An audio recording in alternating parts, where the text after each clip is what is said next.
สวัสดีครับหลายๆคนคงจะแปลกใจที่เห็นที่ผมโพสต์ในคลิปที่เช้าวันเสาร์แล้วก็ก่อนเกมพูดถึงสถานการณ์ที่การตัดสินแชมป์ในเกมสุดท้ายระหว่างแมนเชสเตอร์ซิตี้กับลิเวอร์พูลเนี่ยผมมีความมั่นใจลึกๆอยู่ในใจว่าลิเวอร์พูลเองเนี่ยจะเก็บ3แต้มจากปุ๊บได้แล้วไบรตันเองเนี่ยจะทำให้เกิดผลเสมอในเกมที่แมนเชสเตอร์ซิตี้เนี่ยจะบุกไปเยือนนะครับและมันจะเป็นช่วงดราม่าในช่วงท้ายๆเกมความรู้สึกแบบนั้นเนี่ยอยู่ดีๆมันก็ผุดขึ้นมาแต่มันก็มีปัจจัยอ้างอิงนะครับแต่ก่อนอื่นก็อยากจะขอส่งข่าวแจ้งข้อมูลไปก่อนนะครับเกมลิเวอร์พูลกับแฮมป์ตันเนี่ย PPTV ถ่ายทอดสดนะครับซึ่งก็จะมีการเข้าวิเคราะห์เกมก่อนตั้งแต่2 ทุ่มต้นๆก็เราก็จะได้ดูบอลชัดๆแบบไม่ต้องมากลัวว่าภาพมันจะกระตุกหรืออะไรในส่วนของคนที่สนใจที่จะเรียนเนี่ยผมตัดสินใจแล้วนะครับว่าผมจะเลือกสอนในหลักวิชาโง่เฮงก่อนนะครับจากนั้นก็ค่อยเข้าไปสู่ในหลักวิชาของโป้หยี่ซี่เถียวแล้วก็ต่อไปด้วยหลักวิชาฮวงจุ้ยนะครับโดยสเต็ปแรกเป็นโง่เฮงนะครับเพราะโง่เฮงเนี่ยจะเป็นวิชาที่คุณไม่ต้องมานั่งท่องศัพท์มากมายนักนะครับสามารถเรียนแล้วเนี่ยก็จะมีความเข้าใจระดับหนึ่งที่เอาไปใช้ได้เลยแต่ถ้าเป็นเรื่องโหราศาสตร์จีนเนี่ยโดยเฉพาะโป้หยี่ซี่เถียวเนี่ยมันจะต้องทำความเข้าใจพื้นฐานก่อนพอพื้นฐานเข้าใจแล้วเนี่ยก็ค่อยเข้าสู่โหมดพยากรณ์มันก็จะมีการจำเรื่องศัพท์เรื่องความสัมพันธ์เรื่องปฏิกิริยาธาตุต่างๆมันจะซับซ้อนกว่าหลักวิชาโง่เฮงเยอะอยู่แต่จริงๆโง่เฮงมันมีเรื่องต้องจำเยอะแต่มันไม่มีศัพท์เยอะมันก็เลยอาจจะไม่วุ่นวายสักเท่าไหร่นะครับก็ปัญหาตัวนี้สถานที่ที่เคยจัดครั้งล่าสุดเนี่ยมันมีการรีโนเวทเกิดขึ้นผมอยากจะเปิดสอนในเดือนมิถุนายนนะครับก็ถ้าใครมีข้อเสนอสถานที่ที่มันสามารถรองรับคนได้ประมาณสัก25-30 คนไม่เกินกว่านี้นะครับผมเคยจัดที่โรงแรมแล้วก็รู้สึกเลยว่ามันเวิ้งว้างคนที่เรียนพอนั่งไกลๆเนี่ยก็อยากจะถามก็ถามไม่ถนัดนะครับก็ถ้ามีข้อเสนอแนะลองแนะนำมาดูนะครับถ้าอยู่บนเส้นทาง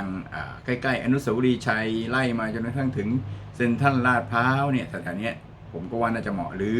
ถัดเข้าไปในเมืองหน่อยนึงถึงแถวราชดำริหรืออะไรเนี่ยผมก็ว่ามันก็โอเคนะก็ในวันที่12 พฤษภาคมเนี่ยมันเป็นวันตัดสินชะตานะครับในรายการพรีเมียร์ลีกเนี่ย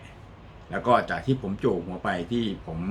ทำคลิปโพสต์เข้าไปในเช้าวันเสาร์แล้วก็ก่อนเกมที่ตามมาเกมนี้จะเตะ3 ทุ่มตรงทุกคู่เลยนะครับส่วนทีมลุ้นแชมป์2 ทีมเนี่ยก็ยังไม่ได้ตัดสินว่าทีมไหนจะเป็นแชมป์นะครับแมนเชสเตอร์ซิตี้เนี่ยมีแต้มเหนือกว่าลิเวอร์พูลอยู่1 แต้มอยู่ที่95ลิเวอร์พูลมีอยู่94ทั้ง2 ทีมเนี่ยนะครับก็ขับเคี่ยวกันเพื่อแย่งแชมป์ทีมอื่นไม่ต้องลุ้นนะครับส่วนท็อป4เนี่ยก็การันตีแล้วว่า2 ทีมที่อยู่ท็อป4แน่ๆแล้วก็คือเชลซีกับท็อตแนมฮอตสเปอร์เพียงแต่ว่าอันดับเนี้ยจะสลับกันยังไงเนี่ยค่อยว่ากันอีกทีนึงเพราะอาร์เซนอลเนี่ยไม่ว่าจะทำดียังไงก็ตามเนี่ยอันดับก็ไม่น่าที่จะเกินที่5แล้วนะครับเมื่อมองลงไปว่าอะไรที่ทำให้ผมรู้สึกว่าลิเวอร์พูลเนี่ยจะพลิกเข้าป้ายในการลุ้นแชมป์ซีซั่นนี้ข้อที่1ก็คือผลงานที่ลิเวอร์พูลสร้างขึ้นมาในซีซั่นนี้เนี่ยนะครับเมื่อไล่เรียงนั่งทบทวนเหตุการณ์มาตั้งแต่ต้นซีซั่นในช่วงแรกเนี่ยมีหลายทีมที่ชนะรวดแล้วก็เก็บแต้มเต็มมามีลิเวอร์พูลมีแมนเชสเตอร์ซิตี้มีเชลซีมีวัตฟอร์ดอยู่4 ทีมนี่แหละนะครับ4 เกมแรกเนี่ยชนะรวดทั้ง4 ทีมก็เป็นประวัติการเหมือนกันไม่เคยเกิดขึ้นในพรีเมียร์ลีกมาก่อนก็เกิดขึ้นในลีกสูงสุดเนี่ยไม่เคยด้วยซ้ำไปว่ามี4 ทีมเนี่ยชนะรวดพร้อมกัน4 ทีมไม่เคยมีมาก่อนเลยนะครับและจากนั้นก็มีม้า2 ตัวเนี่ยเริ่มฉีกนำทีแรกๆเนี่ยก็ยังมีเชลซีเนี่ยเกาะมาดูเหมือนว่าเชลซีเนี่ยจะมีทีเด็ดที่ขาดมากกว่าที่ซ้ำไปแต่ในที่สุดก็เหลือม้า2 ตัวที่สลับกันขึ้นนำนะครับมันเหมือนปิงปองโต้กันไปโต้กันมาพอลิเวอร์พูลเตะเสร็จปุ๊บลิเวอร์พูลก็ขึ้นน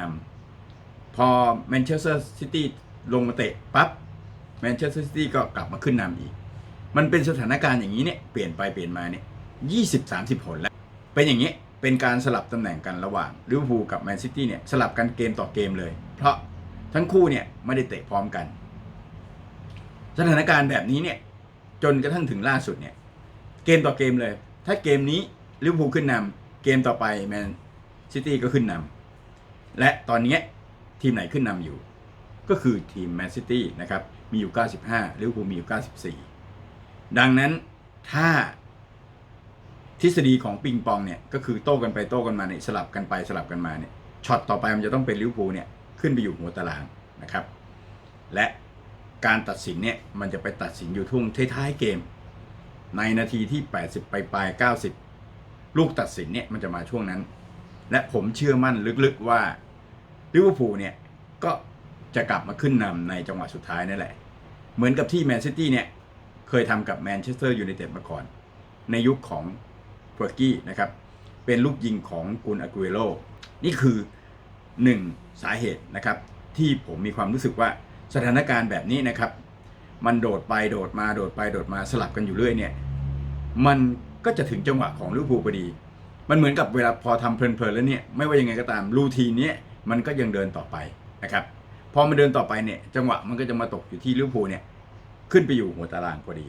นี่คือข้อที่1ข้อที่2ผลงานที่ลิเวอร์พูลสร้างในซีซั่นนี้เนี่ยครับแพ้แค่เกมเดียวนอกนั้นมีแต่เสมอกับชนะผลงานที่ลิเวอร์พูลสร้างไว้ในแต่ละเกมเนี่ยที่น่าแพ้เราก็ไม่แพ้ที่น่าเสมอเราก็เก็บแต้มได้นะครับมีบางเกมเท่านั้นเองที่มันเสมอแบบจนปัญญานะครับเกมเสมอเนี่ยมีเยอะแม้กระทั่งเกมที่เจอกับแมนซิตี้เองเนี่ยก็คาดเคลื่อนกันแค่ไม่กี่มิลลิเมตรเท่านั้นเองในจังหวะที่ลูกที่ซาดิโอมาเน่เนี่ยซัดชาร์จไปชนเสาแล้วบอลมันกระดอนไปเดินแอดเดสันแต่ว่าบอลมันยังไม่ทันข้ามเส้นนะครับก็มีตัวที่วิ่งสอดเข้ามาแล้วก็มาเตะออกลูกนั้นเนี่ยไม่กี่มิลลิเมตรเท่านั้นเองและอีกลูกหนึ่งก็ที่แมนซิตี้เนี่ยยิงเข้าไปเนี่ยลูกนั้นก็ข้ามเส้นไปเนี่ยไม่ถึง3 เซนระยะห่างอยู่แค่นี้นะครับแต่ปาฏิหาริย์ที่มันเกิดขึ้นระหว่างแมนซิตี้กับลิเวอร์พูลเนี่ยสถานการณ์เนี่ยมันขาดนิดขาดหน่อยอย่างเงี้ยนะครับลิเวอร์พูลเองเนี่ยมีเกมที่ไม่น่าจะได้แต้มเนี่ยก็มีหลายเกมที่ลิเวอร์พูลพลิกมาได้แต้มเกมที่น่าจะได้แค่แต้มเดียวลิเวอร์พูลก็พลิกกลับมาได้3 แต้มสิ่งต่างๆที่มันไล่เรียงมาและฟอร์มของผู้เล่นเนี่ยก็เริ่มนิ่งขึ้นแน่นขึ้นจังหวะการเล่นความสมดุลในการเล่นในช่วงท้ายๆซีซั่นเนี่ย10 นัดสุดท้าย5 นัดสุดท้ายเนี่ยจนกระทั่งถึงตรงนี้เนี่ยมีความรู้สึกเลยว่าไม่ว่าจะเจอทีมไหนลิเวอร์พูลเองเนี่ยสู้ได้ทุกทีมแล้วก็มั่นใจว่าเก็บ3 แต้มได้แม้กระทั่งเกมที่เปิดบ้านรับการมาเยือนของทีมจากต่างดาวอย่างบาร์เซโลนาลิเวอร์พูลก็สร้างปรากฏการณ์ขึ้นมาจากที่เป็นรองอยู่3 ประตูนะครับไม่มีเอเวโกกลับมาจากคัมป์นูแต่ลิเวอร์พูลเองก็มาพลิกแซงบาร์เซโลนาโดยเฉพาะ3 ประตูในครึ่งหลังนะครับผมมั่นใจผมในความรู้สึกผมมองว่าเกมนี้นะครับมันสุดกว่าเกมที่อิสตันบูลที่มันสุดกว่าก็เพราะว่าสถานการณ์ที่ลิเวอร์พูลเนี่ยถ้าไม่ชนะนะครับแค่เสมอเนี่ยแล้วไปโดนจุดโทษเนี่ยในแง่การยิงจุดโทษเนี่ยผมมั่นใจว่านักเตะบาร์เซโลนาดีกว่าปฏิกิริยาจากการยืนบนเส้นการเคลื่อนที่เข้าไปปัดป้องลูกเนี่ยผมก็เชื่อว่าเทสเตเกนเนี่ยมีปฏิกิริยาที่เร็วกว่าอดิซงของเราถ้าไปถึงจุดโทษเนี่ยผมมองว่าลิเวอร์พูลเนี่ยอาจจะต้องคอตกแต่3 ประตูในครึ่งหลังเนี่ยมันเป็นจุดตัดสินเลยไม่ต้องรอไปลุ้นว่าจุดโทษเนี่ยจะต้องใครจะยิงสภาพการบีบประสาทที่มันเกิดขึ้นเพราะพอไปถึงตรงนั้นเนี่ยผมมั่นใจว่าผู้เล่นของเราเนี่ยมีหลายคนที่อาจจะไม่นิ่งพอก็ได้นี่คืออีกเหตุผลหนึ่งนะครับและซีซั่นนี้เนี่ยสังเกตเลยว่าสถานการณ์ดราม่าเนี่ยมันเยอะจัดเลยนะครับไม่ว่าเกมที่สเปอร์เนี่ยพาตัวรอดมาในแต่ละสเต็ปมาจนกระทั่งถึงเกมล่าสุดที่บุกไปเอาชนะอาแจ็คอัมสเตอร์ดัมได้หลังจากที่โดนยิงนำ2 ประตูต่อ 0แถม อยู่ที่บ้านก็ยิงเขาไม่ได้นะครับโดนเขายิงไปลูกหนึ่ง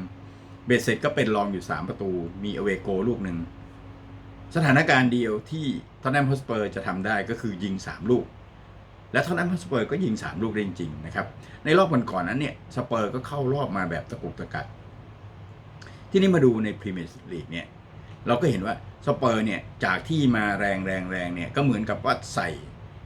ระดับความสำคัญนะครับใส่ priority เนี่ยไปที่ UCL ในส่วนลีกเนี่ยตั้งใจเล่นเหมือนกันแต่เหมือนกับมันเล่นไม่ออกผลไม่เป็นใจผลช่วงท้ายเนี่ยจากที่อยู่ในกลุ่มลุ้นแชมป์นะครับมีลิเวอร์พูลแมนซิตี้แล้วก็สเปอร์แต่พอมาถึงช่วงท้ายสเปอร์เองก็แผ่วปลายในพรีเมียร์ลีกเนี่ยก็เริ่มมีเสมอบ้างแล้วก็แพ้นะครับแพ้แบบไม่น่าแพ้ด้วยซ้ำไปก็รูดลงมาจนกระทั่งเชลซีเนี่ยแซงเข้าไปอยู่อันดับ3ลักษณะของดราม่าแบบนี้เนี่ยนะครับมันมีมาตลอดเลยผมก็เชื่อว่ามันดราม่าแบบนี้แหละมันดราม่าจนกระทั่งถึงเกมสุดท้ายไปวัดกันนาทีท้ายๆของเกมสุดท้ายของวันที่12พฤษภาคม2019นะครับเวลาอยู่ประมาณสัก4 ทุ่มปลาย5 ทุ่มเนี่ยนะครับทุกอย่างจะตัดสินว่าทีมไหนคือทีมที่เป็นแชมป์พรีเมียร์ลีกในซีซั่น2018-2019เป็นซีซั่นประวัติศาสตร์ที่ทีมลุ้นแชมป์2 ทีมเนี่ยมีแต้มเกินกว่า95 แต้มนะครับแล้วก็1ในทีมนั้นเนี่ยจะเป็นแชมป์โดยที่ลิเวอร์พูลจะมี97 แต้ม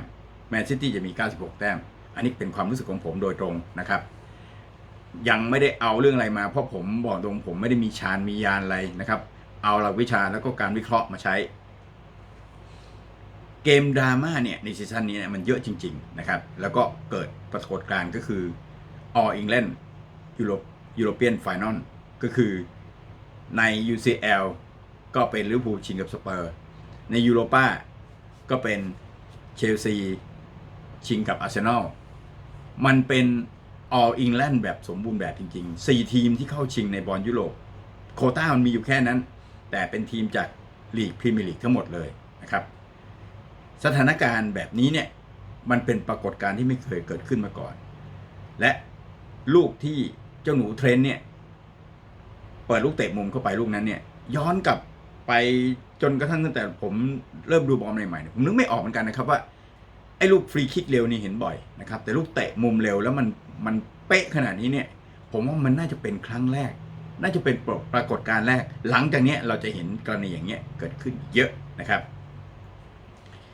จากที่ผมไล่เรียงมาก็คือผลงานที่ลิเวอร์พูลสร้างมาเนี่ย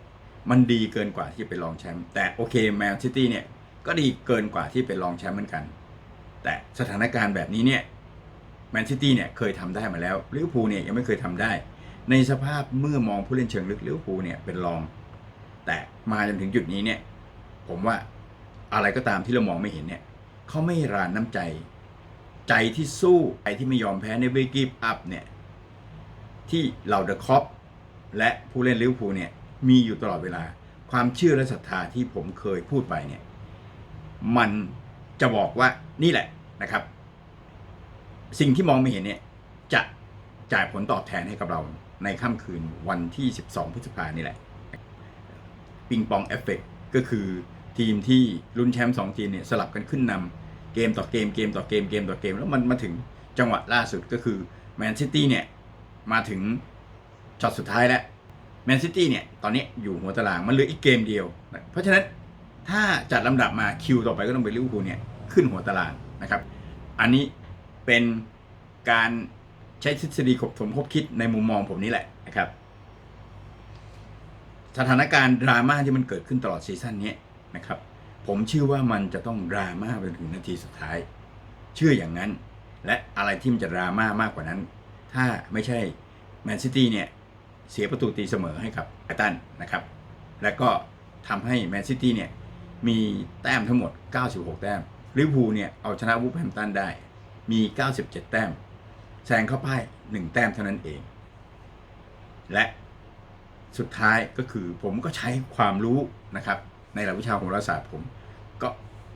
ดูราศีวันที่จรเข้ามา ดูองค์ประกอบทั้ง3ราศีปีเดือนวันแล้วก็ยามด้วยซ้ำไปนะครับว่าในสถานการณ์แบบนี้เนี่ยดวงของใครดีกว่าระหว่างเจอร์เก้นคล็อปกับ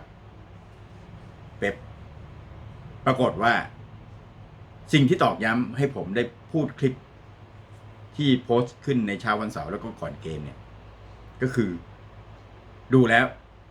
น้ำหนักมันมาทางคล็อปมากกว่านะครับแต่มันอาจจะไม่เป็นอย่างที่ผมพูดก็ได้แต่ไม่ว่ายังไงก็ตามนี่คือสิ่งที่ผมบอกกับตัวเองเสมอว่าตราบที่ทุกอย่างยังไม่ตัดสินเนี่ยโอกาสมันยังมีเสมอ